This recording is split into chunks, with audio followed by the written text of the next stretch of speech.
coming to you live from our studio in Lamen, Kerawan. Thank you so much for joining us. My name is Amie Fadera, and these are the headlines from the Standard and Voice newspaper. CBG to create a development bank. 21 aspirants filed for GDC sponsorship. APRC faction to sponsor candidates as independents.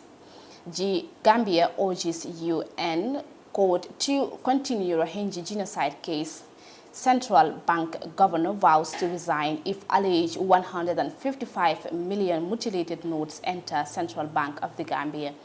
On the international front, Nigeria votes to be collated electronically. WFP probes Mozambique sex for food complaints. AU expresses extreme concern over Russia invasion. These are our main headlines, and now the news in details. CBG to create a development bank. The governor of the central bank has revealed plans to create an investment bank to help finance a productive sector of the Gambian economy. Addressing a press conference at the Monetary Policy Committee meeting on Wednesday, Governor Bua Seidi said when set up, the bank will increase access to finance and boost job creation for business in key sectors including agriculture, fishery, manufacturing, energy, and infrastructure. Seidi said the country's Apex Bank has been structured in line with the mandate to participate in the economic development of the country. The CBG is trying to participate in economic development of the country. There is a quantum of money that is approved by the board in this year's budget that we want to use to support certain sectors of the economy so that we are food self-sufficient. We want to support agriculture, rice production, animal husbandry, and poultry and fish farming, he added. According to the governor, the initiative is premised on the 5-year program, which hopes to end the country's continuous reliance on imported rice. This country needs money for these developments, and there needs to be an avenue where you can have money. Bulk of the monies received by commercial banks are short-term deposits, and if they want to go into lending medium-long term, there will be a mismatch in their balancing. This is why we want to create a development bank or an investment bank where you have money from 5, 10 to 30 years, and the money will be lent to the agricultural sector, production sector, industry, manufacturing, energy sector, and infrastructure. Once the capital market is set up, we will be able to attract investment from abroad, and private money from outside can come through. We have to create commercial farmers who will connect with outgrowers to make sure whatever we want to produce, we have it in large quantities. Our intention is not to make profit, but to make sure we transform the country and improve people's income and quality of life. We will give those loans to very minimal rates to small and medium-sized businesses so that they can grow and form a company or an industry. According to the governor, the country is endowed with resources, the land, water, and labor to realize these projections. He disclosed that a capital market authority will also be created in the coming months to be followed by the sensitization and training of persons who will be supervising and regulating the capital market. 21 aspirants filed for GDC sponsorship. At least 21 people from different constituencies have collected GDC nomination forms intending to contest under the party's ticket in the April National Assembly elections. Disclosing this to the Standard in a telephone interview, Momodu MC Cham, the youth president of the GDC, said if all the aspirants are confirmed, the party could end up contesting about 24 constituencies. The seats the parties like to contest include Jumara, the home of the party leader Mama Kande Kantora, Joswang, Serekunda West, Latrikunda Sabiji, Brikama North and South, Sabah Sanjal and Nyamina East. The GDC youth leader said he himself has been confirmed to contest the Joswang constituency. I already have the all clear to contest in my home Joswang, and I am confident GDC will deliver that seat to the next assembly. He said the final list of candidates will be confirmed by the coming Tuesday. APRC faction to sponsor candidates as independent. Yaya Tamba, the leader of the rival APRC faction known as the No to Alliance movement, has told the Standard that this group is on the final stages of selecting candidates for the April National Assembly elections. Speaking from the province where he is supervising the selection process, Tamba, whose faction is supported by the former president Yahya Jammeh, said, We have received requests for sponsorship from aspirants all over the country, and from Sunday we will have an idea as to which constituencies we will contest. All the candidates under our ticket shall be nominated as APRC candidates, but people are free to call them APRC independents. However, Mr. Tamba said he cannot say how many candidates they will put up at the end of the process. On what happened to the alliance with the GDC that gave the Popular Party more than 100,000 votes in the presidential elections, Tamba said the relations are still good, though the agreement only covered collaborations in the presidential elections.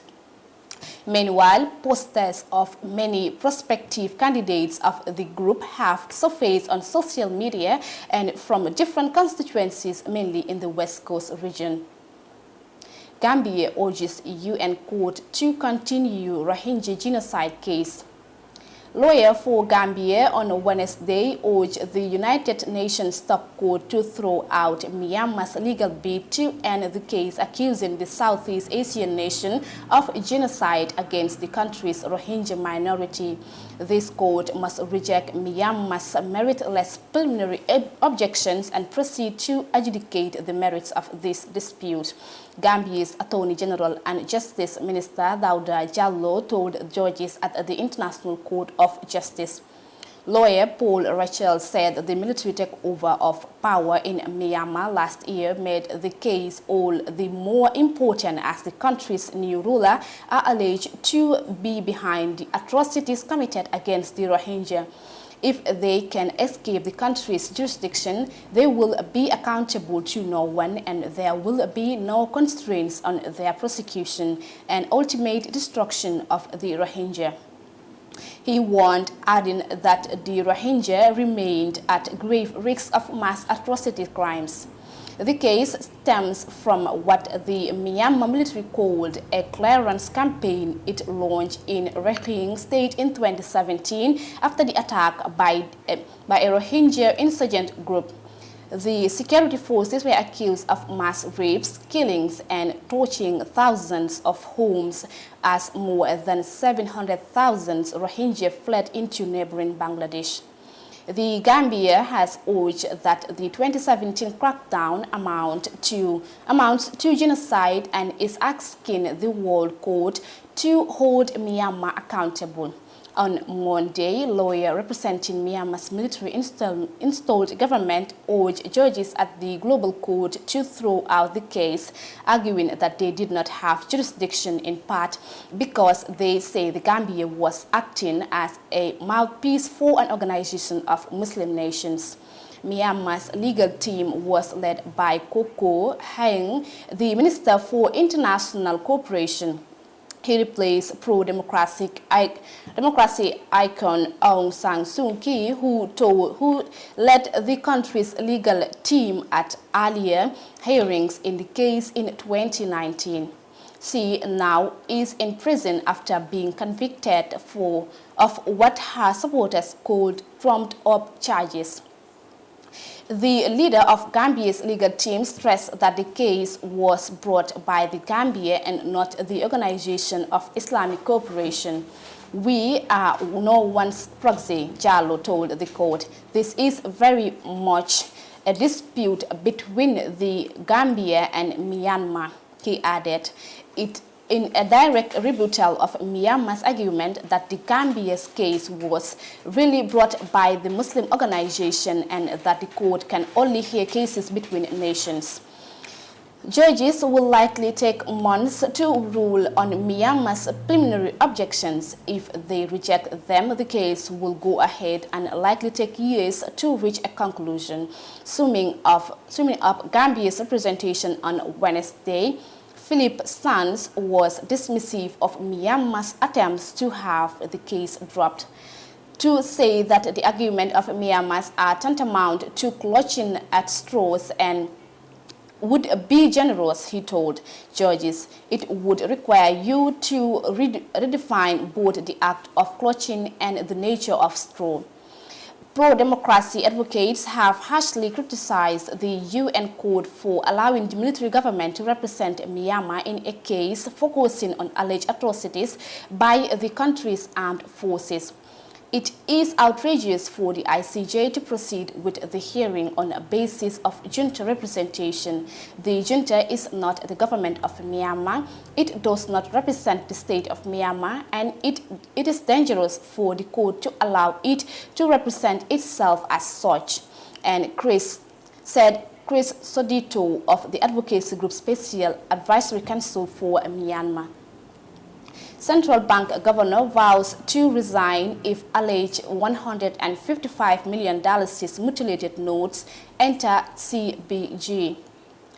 The governor of the Central Bank of the Gambia, Bua Seydi, has vowed to resign from his position honorably if the alleged $155 million mutilated notes investigated revealed entered Central Bank. Speaking to reporters at a news conference held in Central Bank's complex, Banjul, on Wednesday, the governor dismissed the allegations in totality and assured the public that the bank's commitment is in ensuring thorough investigation is done. I don't know what the IGP will do, but I can tell you what I will do. I don't know what Abdou Cissé do, and I will not go into details. As I said, this is still under investigations. But to show you that the central bank is taking it seriously, and our press release has shown it, he said. That's what we will do to whether Abdou is our staff or not. That's immaterial to us. It is the soul of the central banks that's out there to stake, and that's not mine and it's not yours. It belongs to the Gambian people, he said. Our reputation is our biggest asset, and our reputation is key to us. And if Abdou, is involved, we will take actions, but I leave the rest to the IGP. But if Abdou is innocent and these people accuse him and the central bank of trying to stain it, we will take actions. We have to clear the name of this bank because we know it is innocent. This central bank has undergone different troubles because I was here, he said. Without stop, he emphasized, and we know the central bank is innocent of it. I know because I am responsible. I am a responsible person, and my integrity matters to me. If the $155 million seized as alleged enter the central bank, I will resign from my job, billahi, wallahi, tallahi, swearing in the name of Allah as a practicing Muslim. Look, I am not desperate for this job, and I have my principle. End of quote. IEC issues National Assembly nomination schedule. The Independent Electoral Commission yesterday issued the nomination schedules for political party-sponsored and independent aspirants for the April National Assembly elections. The nominations start at the various regional IEC offices across the country from 5th to 13th March. Each day, 3 parties will conduct nominations at 9 a.m., 12 noon, and 3 p.m. The process starts on 5th March with the ANRD, APP, and APRC. The following day will be the turn of CA, DP, and GANU. The rest are as follows: 7th March, GAP, GDC, and GFA. 8th March, GMC, GPDP, and NCP. 9th March, NPP, NRP, and NUP. 10th March, DOI, PPP, and UDP. 11th March, independent candidates. Meanwhile, according to the IEC, 2 days March 12th and 13th have been set aside for candidates who would desire to correct nomination papers. Also, where there happens to be a free time during the time allocated to political parties, independent candidates could be called upon to submit their nomination papers. And now to our last story on the national news. Court dismissed customers sued against Nawak. The Kanifing High Court has dismissed a complaint filed by Modu and Susan Nying against Nawak, seeking an order for the Public Utilities Company to disconnect all pipes belonging to their neighbors, which they allege were wrongfully connected to their main water supply pipe. The UK-based Nyings said in 2012 they applied to the Nawak for water supply to their newly constructed house in Brufut. They said Nawak advised them to buy a bigger size water pipe to connect them from the main water supply. According to them, they paid $90,742.80 bututs for the installation of the big water pipes to guarantee them provision of high pressure in December 2012. They alleged that after the installation, they enjoyed continuous water supply for a short period of time until they discovered that Nawak had connected 7 homes in their vicinity to their pipe, leading them to low pressure of water. Delivering his judgment, Justice Osi Tutu said that the couple failed to provide sufficient evidence to support their suit.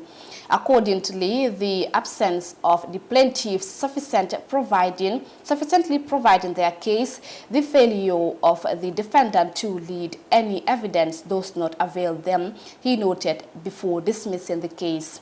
He threw out the Nying's $150,000 legal fee claimed and instead ordered them to pay a $20,000 cost to Nawak. And now to some international stories from the BBC. Nigeria votes to be collated electronically.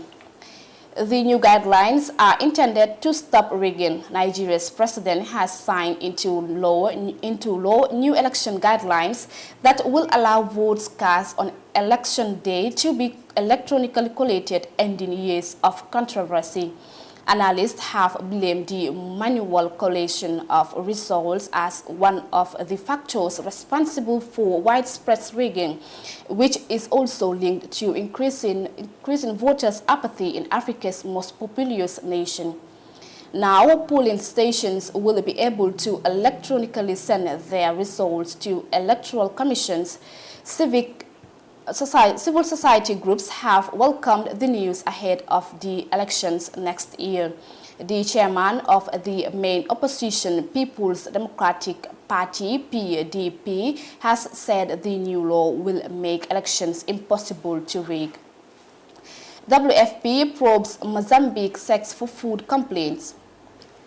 Many thousands of people depend on food aid because of the jihadist violence that has hit Cabo Delgado.